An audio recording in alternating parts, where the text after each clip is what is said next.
Mateus capítulo 6, versículo 5. Hoje nós vamos falar sobre, nosso último sermão, sobre a oração do Pai Nosso. Os irmãos encontraram? Vamos ler. Mateus capítulo 6, nós vamos ler a partir do versículo 5, todo o texto. E quando orarem, não sejam como os hipócritas, que gostam de orar em pé nas sinagogas e nos cantos das praças para serem vistos pelos outros.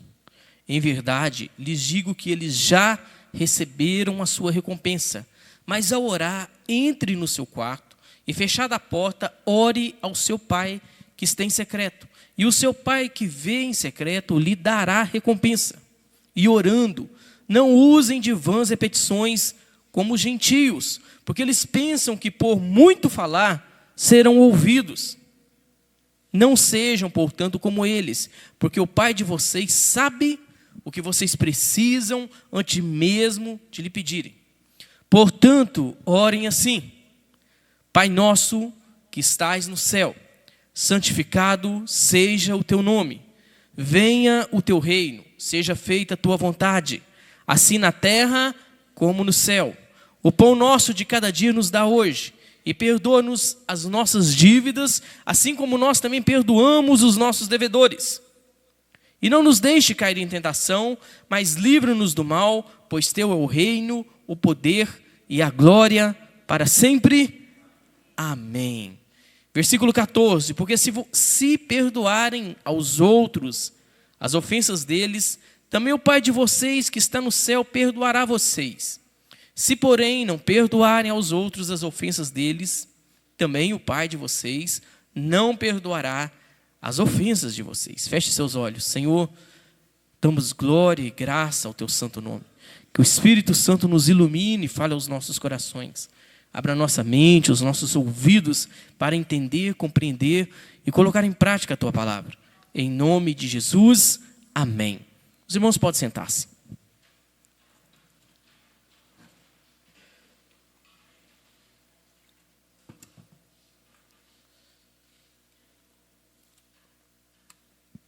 Antes de ensinar o que é oração, Jesus toma dois grupos de pessoas que oravam para exatamente dar o exemplo do que não era oração.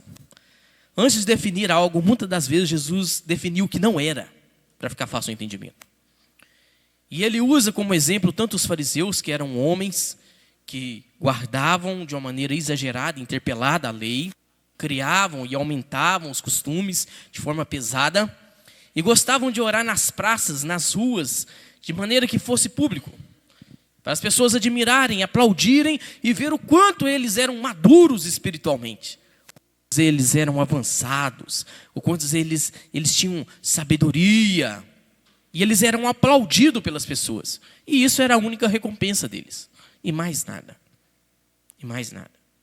Jesus toma como exemplo também os gentios, fora da aliança de Israel, fora da aliança de Abraão, e utiliza eles para mostrarem um conceito também errado de oração, que é o mantra, que é a repetição. E eles acreditavam que por quanto mais repetição, eles seriam ouvidos. E o interessante é que Jesus ensina isso exatamente antes de nos ensinar a oração modelo, a qual nós intitulamos, a qual foi intitulada como oração do Pai Nosso. E nós vemos talvez tantas pessoas repeti-lo como um mantra, como pela simples repetição aconteceria algo, pela simples repetição, como se você fosse um papagaio, você chamaria a atenção de Deus. E as coisas não são assim. As coisas não são assim. Nós estudamos também esses dias que os 3 primeiros pedidos relacionados ao Pai Nosso estão fielmente relacionados a quem? Relacionados a Deus. Que toda glória, que a glória seja dada ao nome de Deus, que o nome de Deus seja santificado, mas Ele já não é santo, Ele já não é santo em si mesmo? Sim, que a sua vida, que a sua história, que as suas escolhas, que o seu casamento mostre o quão bom é o seu Deus, e as pessoas olhem para você e engrandeçam a Deus, olhem para você e pensem assim: puxa, o Deus daquela pessoa é um Deus bom, olha o que Ele fez na história dela, olha o que Ele fez na história dele. E eles engrandeçam, e eles tragam glória ao nome de Deus através da sua vida. Isso é uma das formas de santificar o nome de Deus. Depois nós falamos sobre a vinda do reino. Uma vida plena. Quando nós estamos falando da vinda do reino, falamos de uma maneira plena. Maranata. Ora vem, Senhor Jesus. Estamos chamando Jesus para voltar. A igreja, a noiva e o Espírito dizem, vem. Mas nós também oramos dessa forma quando nós pedimos que o reino venha sobre o coração dos homens. E que ele reine na sua vida. Que ele reine na sua história. E aí quando o reino vem, nós encontramos opositores. Quando o reino está em expansão, nós temos opositores. No mundo nós temos uma cultura encharcada de demônios. Dentro da igreja nós temos falsos profetas, falso ensino, heresia. E dentro do seu coração, você sempre quer dar uma tomada no trono. Nem sempre você quer deixar Jesus reinar sobre a sua vida. Reinar sobre as suas roupas. Reinar sobre o que você pensa. Reinar sobre o seu comportamento. Reinar sobre o seu relacionamento com seu pai e sua mãe. Reinar sobre o seu casamento. As coisas às vezes você quer do seu jeitinho. Nem tudo às vezes você quer abrir mão. Nem sempre você quer abrir da licença, do trono, para que Cristo sente. Esses são os opositores do reino. O mundo, os falsos profetas e às vezes a dureza do seu coração. Que não quer deixar Jesus vir e assentar no trono de uma maneira plena. Que a vontade do Senhor seja feita assim na terra como no céu. No céu a vontade do Senhor já é plena. E que à medida que a vontade do Senhor vem sobre a nossa vida, é como se nós estivéssemos atraindo a eternidade. Quando uma pessoa se converte, quando uma pessoa é curada, quando uma pessoa é transformada, quando o nome de Jesus é proclamado nos 4 cantos de uma cidade, e ele recebe testemunho, ele recebe fama, ele recebe glória, é como se nós estivéssemos atraindo a eternidade para o presente. Nós estamos chamando a eternidade para o presente. Por quê? Porque na eternidade não há pessoas doentes, não há pessoas presas, não há cativos. Quando uma pessoa é transformada, quando uma pessoa se arrepende dos seus pecados e as algemas do diabo caem por terra, a eternidade está invadindo o presente. Porque no futuro será de jeito, na eternidade será de jeito. Não haverá doentes para serem curados. Não haverá nem línguas estranhas. Falaremos uma só língua. Seremos um só povo. Receberemos, moraremos em uma só cidade. Então a eternidade está vindo. A eternidade está vindo quando a vontade do Senhor, ela vai se expandindo. E às vezes há pontos na nossa vida que fazer a vontade do Senhor é contra a nossa vontade. E aí é doloroso. A vontade de Deus, ela é soberana, ela é santa, ela é perfeita, ela é agradável. E nós só compreendemos ela quando a nossa mente é renovada pela palavra, conforme Romanos capítulo 12. Quando a nossa mente não está em harmonia, não está em sintonia com a palavra de Deus, quando estamos distantes da palavra de Deus, quando as frequências não estão sintonizadas, você não compreende muitas vezes a vontade de Deus. E ela se torna dolorosa, pesada para você. As nossas mentes precisam ser lavadas, curadas. Não vivam como vivem as pessoas deste mundo, mas antes renovem a mente, o entendimento de vocês pela palavra de Deus. E assim vocês compreenderão e conhecerão qual é boa, perfeita e agradável a vontade do Senhor. Amém? Hoje nós vamos falar sobre os 3 últimos pedidos. É fácil de lembrar deles. Eles todos 3 começam com P. Pão, perdão e proteção. Domingo passado nós falamos especificamente sobre pão. Quem você pede pão? Quem é a pessoa que você pede pão? Aquilo que é necessário, aquilo que é vital, aquilo que é insubstituível. A quem você pede? Ao senhor José? A dona Maria? Não, você pede ao Senhor. O primeiro a quem você pede pão é o Senhor. Você vai direto ao Senhor. Você clama direto ao Senhor. Amém? Você clama. O primeiro a quem você clama é o Senhor. É o primeiro a pedir pão. Você pede ele direto. Quantas pessoas estão criando a cultura, o hábito? Não, eu vou pedir fulano, estou desesperado, vou pedir ciclano. Vai direto ao Senhor. 1 Timóteo capítulo 2, versículo 5. Existe um só mediador entre Deus e os homens. Quem é? Jesus Cristo. O homem fala ainda da sua humanidade. Fala ainda do fato dele ter sumido carne, ter virado carne, ele te entende. Jesus é o nosso sumo sacerdote, ele te entende. Assim como nós, ele foi tentado, mas não pecou, nenhuma palavra torpe saiu da sua boca, ele te compreende. Porque se tu pede coisa aos outros, ao invés de pedir primeiramente a Jesus, peça ao Senhor, clame em nome de Jesus, peça pão, Senhor. E não peça pão para amanhã, peça pão para hoje. Você não pede o pão de amanhã, você pede o pão de hoje. Cada dia seu mal. Cada dia basta o seu mal. Você pede pão para hoje. Abra sua Bíblia em Tiago, capítulo 4. Tiago, ele traz para nós o vezes nós oramos e não somos atendidos. Tiago, capítulo 4.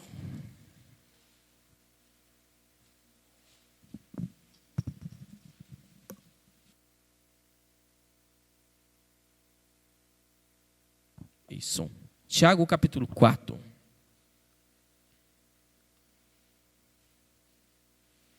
Isso.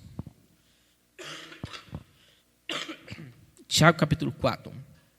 Versículo 3. Olha o que Tiago nos ensina.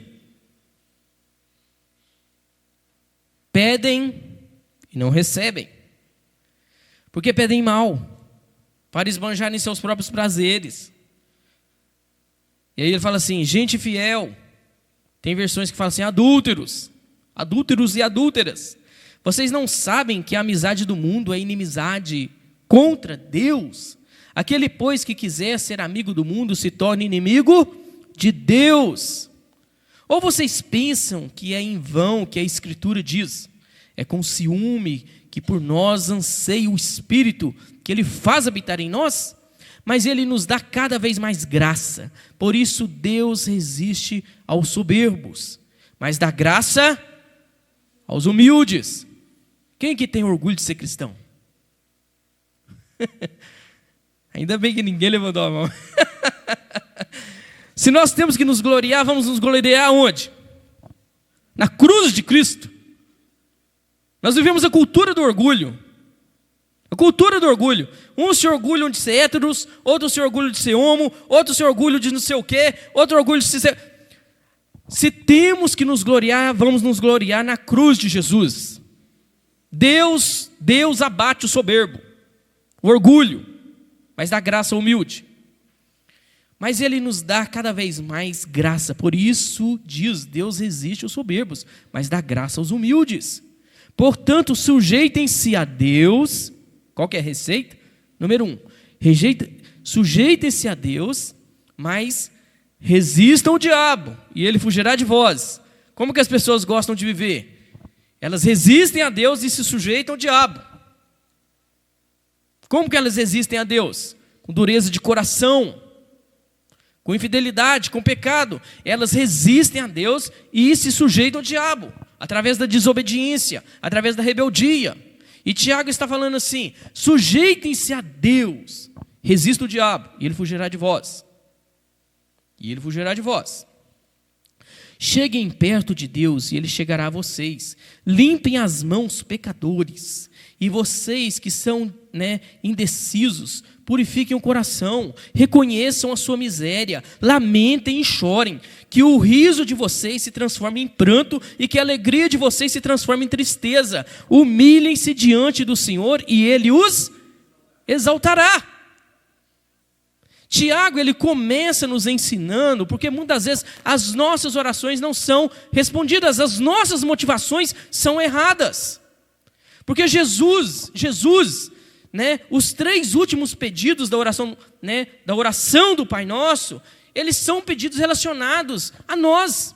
Os 3 primeiros, a fama, a glória, ao reino de Deus. E aí, se você fosse pegar uma lógica simples, se o primeiro pedido, que o nome de Deus seja santificado, o 4º pedido, ou seja, o primeiro pedido relacionado a você, seria, Senhor, santifica a minha vida. E não é. O pão nosso de cada dia nos dá hoje. E aí nós vivemos, até comentei isso, nós vivemos um tempo de extremismo. Algumas pessoas, elas se acham grandes, elas se acham, o orgulho abate elas, e elas se acham merecedoras da graça, e elas se acham merecedoras de Deus, e já tem o outro que está marginalizado. E elas dizem, não, eu não, Deus não me ama. Ele tem uma visão de um Deus que vai pegar um raio e vai jogar na cabeça dele. E Jesus está nos ensinando a pedir, nos ensinando a pedir. A questão é aonde estão esses pedidos, quais as motivações corretas desse pedido. Não podemos fazer de Deus um caixa eletrônico, olhar para Deus e vermos Ele apenas como provedor financeiro, somente como o curador. Ele é Senhor e Ele é Salvador. Ele nos salva, Ele nos restaura, Ele nos cura, mas Ele é Senhor. E nós temos que olhar para Ele e ver Ele como Senhor, como soberano. Nós temos que saber que o nome dEle é santo, santo. E antes de você, quando você coloca o seu joelhinho lá na sua casa, e interessante que na época de Jesus, as casas não tinham portas internas, não. O único lugar que tinha porta na casa era a despensa. Então, quando fala quarto, entre no seu quarto e ora, é bem provável que na época de Jesus as pessoas oravam na despensa da casa, porque era um lugar que tinha porta, porém secreto. Então você entrava na despensa, era isso que Jesus estava. Você orava na despensa, fechava a porta, que era bem provável o único lugar que tinha, e orava. E orava ali na despensa ali. E buscava o seu pai em secreto. E o seu pai que te vinha em secreto, e ele te abençoa. Ele te abençoa. E aí, a bênção do Senhor, ela começa em secreto, mas ela é em público. Ela se manifesta no público. Ela começa no interno e explode para o externo. Mas ela começa no interno. Ela começa no interno. Amém? Ela começa no interno. E Jesus está nos ensinando a pedir. E Tiago está nos advertindo, nós pedimos e não recebemos porque pedimos mal. Mas Jesus está nos ensinando a pedir. E os 3 primeiros pedidos é em relação à fama, à glória, o reino, a vontade do Pai. Mas o 4º pedido é em relação a uma necessidade básica sua. Sua, para hoje. Algo que tem que ser resolvido hoje. Algo ligado à sua existência hoje. Amém? Perdão. Perdão. Pão, perdão. Perdoe as nossas dívidas. É dívida de dinheiro? Não. É dívida de quê? De pecado. Você está pedindo a Deus, você está pedindo ao seu Pai que te perdoe, que perdoe os seus pecados. Mas Ele está condicionado a alguma coisa. Ele está condicionado a algo. Perdoa os nossos pecados assim como nós perdoamos a quem? O perdão de Deus, ele se torna condicional. Por quê? Porque não adianta você chegar diante de Deus, Deus, Pai, perdoa os meus pecados. Mas você não quer liberar perdão para Maria, de maneira nenhuma. Ou para aquele marido que arrasou com a sua vida e te abandonou e foi embora. Ou para aquele pai que talvez te abusou a vida inteira. Mas você não me entende, você não sabe o que está no meu coração. Eu não te entendo, mas Jesus te entende. Não há sofrimento maior do que o da cruz. Não há traição maior do que a da cruz. Jesus te entende. Perdão não é algo motivacional, não é algo emocional. Eu estou esperando o momento certo. Assim que eu senti, na hora que eu senti. Não. Perdão é um ato, é uma atitude. Há atos de perdão que tem como ter reconciliação. Outros nem têm. Mas mesmo assim continua sendo perdão. Tu libera a pessoa, tu libera a sua vida, tu quebra essa corrente diabólica, tu quebra isso que está trazendo ansiedade, trazendo dor, te prendendo, te destruindo. Tu se livra disso, amém? É muito bonitinho você chegar diante de Deus, diante do trono e clamar e falar, perdoa os meus pecados, mas você não conversa com fulano até hoje. Você não consegue conversar com fulano, você não reatou, você não pediu, você não liberou, talvez ele te pediu e você não liberou. Quebra essa corrente satânica na sua vida, libera perdão, enterra esse morto e acaba com isso. Acaba com isso. o seu perdão, a lavagem, né, a descarga, o sangue derramado sobre a sua vida. Deixa essa pessoa embora. Talvez já foi embora, tu está presa a ela, deixa ela embora. Quebra essa corrente, libera perdão, dobra os seus joelhos. Eu já contei aqui, né, um testemunho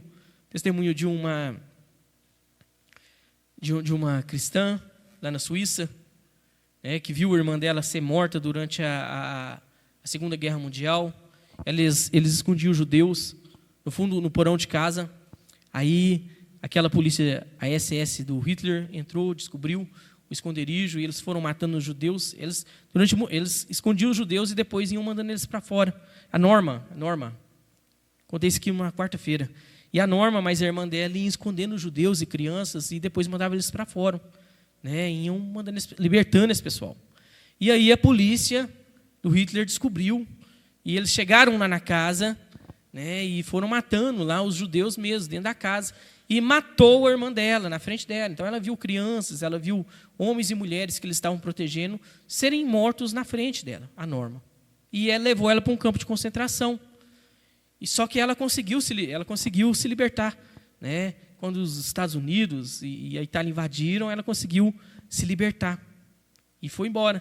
E aí, né, ela conheceu Jesus e aceitou Jesus e começou uma nova história. E aí um dia ela dando uma palestra, ela fazendo uma ministração, quem entra lá na igreja? Né? Ela vê um homem já de idade avançada entrar, né, e sentar no primeiro banco, e ela conhece ele, é o soldado que tinha matado a irmã dela, e todos aqueles judeus. E na hora que ela vê ele, ela congela e pedrifica, né, e ela vê que o coraçãozinho dela não está tão limpo assim como ela imaginava. Ela vê que o coração dela não está tão puro assim como ela imaginava. E ela falou assim, e agora, o que eu faço? E agora? E as palavras foram fugindo da mente dela, porque ela não conseguia se concentrar, e aquele senhor veio e se levantou ainda e caminhou para o lado dela. E ela esfriou, estremeceu, e estava virando uma estátua ali, o que eu faço agora? Ela sabia que era ele. E ele chegou para ela e pediu perdão a ela. Assim, eu queria receber o seu perdão. E ela emudeceu. E ela era uma palestrante, ela ia ministrar no dia. E ela congelou, e já tinha pregado em vários lugares, em várias ocasiões, e ela congelou, ela travou, e ela ficou assim, e agora, o que eu faço? E agora o que eu faço?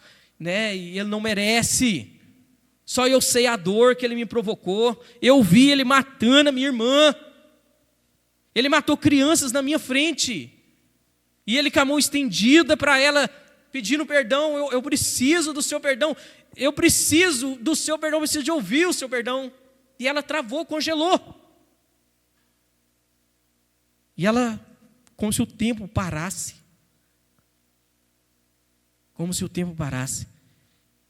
E ela se lembrou da cruz de Jesus. Se lembrou do sacrifício do Senhor. Se lembrou daquele momento que Jesus fala assim, Pai, perdoa-lhes, porque eles não sabem o que eles fazem. E ela abraçou aquele homem. Sem vontade, na marra, abraçou aquele homem. E quando ela falou assim, eu te perdoo, ela conta no livro dela que ela nunca sentiu uma experiência de tanto poder de Deus. Ela falou assim, eu achava que eu conhecia Deus. Eu achava que eu conhecia. Nessa hora eu vi o que é a graça, a manifestação da graça, aquilo que nós não merecemos. Nós não merecemos a graça. Nós não merecemos. Mateus capítulo 5, versículo 48 fala assim, sede perfeitos como perfeito é o vosso Pai. Jesus está nos ensinando a perfeição em Deus. Homens de todas as tribos, línguas e nações, genocidas, homicidas, adúlteros, abusadores, pedófilos, chegam diante do Evangelho e se dobram diante da cruz de Jesus, e o sangue de Cristo os lava. Qual é a mensagem do Evangelho? Arrependam-se. Qual é a resposta do pecador? Arrependimento. E Deus os lava e dá graça. E nós não. E nós não. E nós não queríamos, muitas das vezes, liberar perdão. E é interessante que o último pedido, que é pão, perdão, e livra-nos do mal, que é proteção, a maioria dos estudiosos acredita que essa proteção, em primeiro lugar, seria para nós não chegarmos a um ponto de não liberar perdão. A maior evidência que uma pessoa aceitou Jesus, que ela é uma nova criatura, a maior evidência de que uma pessoa, ela é um verdadeiro cristão, de que ela tem o seu nome escrito no livro da vida, é se ela libera perdão.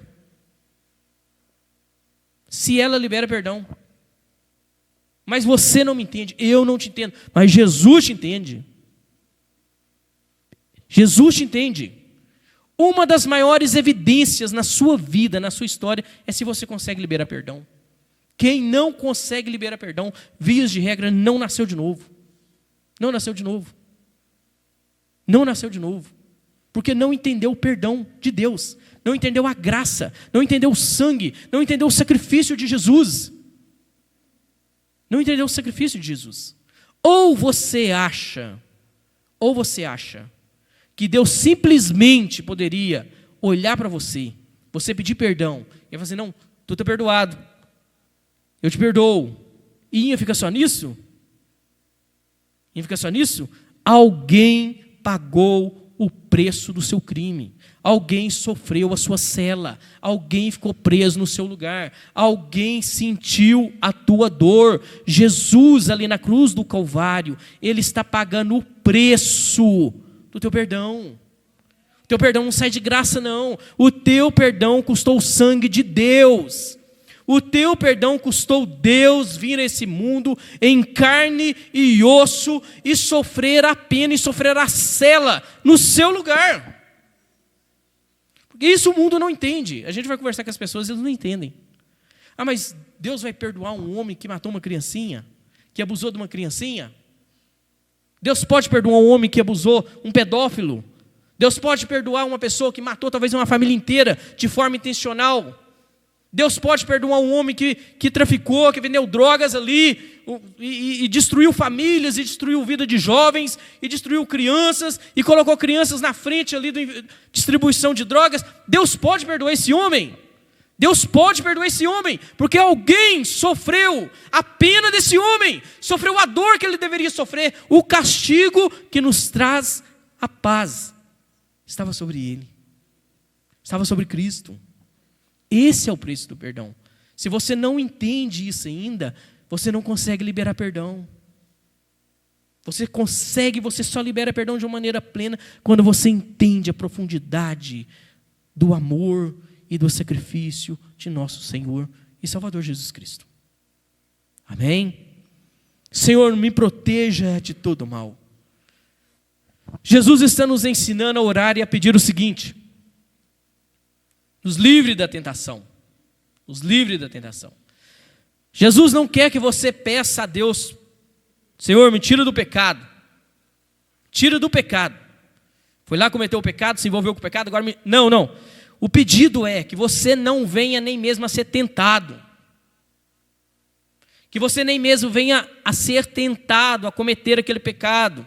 Senhor, tem uma mulher no trabalho, ela está se envolvendo, ela está querendo, ela está se aproximando. Senhor, a oração é: não me deixe nem mesmo ser tentado. Não me deixe nem mesmo. Senhor, a crise financeira está feia. E aí fulano de tal te chamou para fazer homoduplação no fundo de casa. Está virando moda, não dá? Fazer homoduplação no fundo de casa. Mas a crise, as contas estão arrebentando. A oração é que você não seja nem mesmo tentado a fazer. Nem mesmo, nem que você nem mesmo sinta vontade de fazer.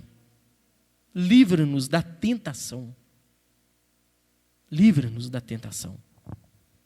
Amém? Quantas pessoas se envolvem, estão se aproximando, estão dançando com o pecado. Estão ali flertando com o pecado. E o Senhor Jesus, na oração modelo, Ele está nos ensinando que nós mesmos nem mesmo sejamos tentados, Amém? Nem mesmo tentados. Nem mesmo tentados. Que toda glória, que toda fama seja dada ao nome de Jesus. Durante 40 dias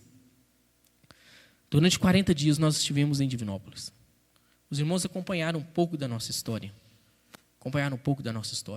Nós saímos daqui, irmãos, todos os dias, por volta das 7 horas, 6h30, 7 horas, a gente estava saindo, e chegava às 7 horas, 7h30, né? Teve dia que a gente começou a chegar às 8 horas. Foram 40 dias de jeito. Tinha dias que a gente estava tão tenso, é um ambiente tão pesado, né? E você via a angústia, você clamava, você orava, você via a angústia de outros pais. Você chegava lá, tinha pais que tinham perdido os filhos, você chegava lá, tinha pais que talvez iam entubar o filho, né? E ficava com o coração explodindo, e você tentando ali, às vezes, consolar e dar um consolo e ajudar de uma maneira aqueles pais. E foram 40 dias. Tinha dia que a minha mente estava tão carregada, que às vezes eu não conseguia orar. Então o que eu fazia? Eu começava a recitar a palavra de Deus. Não como mantra, mas começava a recitar a palavra de Deus. Sabe? E uma das coisas que me ajudou muito a organizar as ideias, era quando eu começava a citar o Pai Nosso. Quando nós começamos a pregar o Pai Nosso, né, nós estávamos nos envolvendo com essa situação. Então eu citava um verso e ali eu dava uma organizada nas ideias. Eu citava outro verso e dava uma organizada. E aí até pegar o ritmo para fazer uma oração. Às vezes o dia é tão pesado que você não conseguia concentrar para orar. Eu tinha que citar a palavra de Deus para eu poder prender a minha mente, solidificar a minha mente, firmar a minha mente na palavra de Deus para eu poder fazer uma oração. Tinha dias que eu chegava lá, citava o Salmo 1, sabe? Citava o Salmo 1. Deus, hoje, se eu começar a orar, eu começava a chorar, sabe? E eu disse, não, calma lá. Eu vou dar uma controlada na minha mente. Vou citar a palavra de Deus. E eu começava a citar. O dia que o Gilmar estava lá, né, nós citamos o Salmo 1. Custando a falar, nós citamos o Salmo 1. Bem-aventurado o homem que não anda segundo o conselho dos ímpios, nem se detém no caminho dos pecadores, nem se assenta na roda dos escarnecedores, mas antes tem o seu prazer na lei do Senhor. E na sua lei medita dia e noite. Ele será como uma árvore plantada junto a ribeiros, a qual dá o seu fruto no tempo certo, e as folhas não caem. Os ímpios não são assim. Eles são como as folhas, como a moinha que o vento leva. O Senhor conhece o coração dos justos, mas o caminho dos ímpios perecerá. Amém? Aprenda a orar de uma maneira bíblica. Jesus não nos ensinou um mantra de repetição, não. Mas Ele nos ensinou uma oração modelo. Quando você dobrar os seus joelhos, seu coração estiver angustiado, cheio de ansiedade, a primeira coisa que você faz é trazer glória e fama ao nome do Senhor. Senhor, obrigado. O Senhor está no controle de todas as coisas. Nada saiu fora do teu alcance, nada saiu fora da tua mão. Amém? Vamos ficar de pé?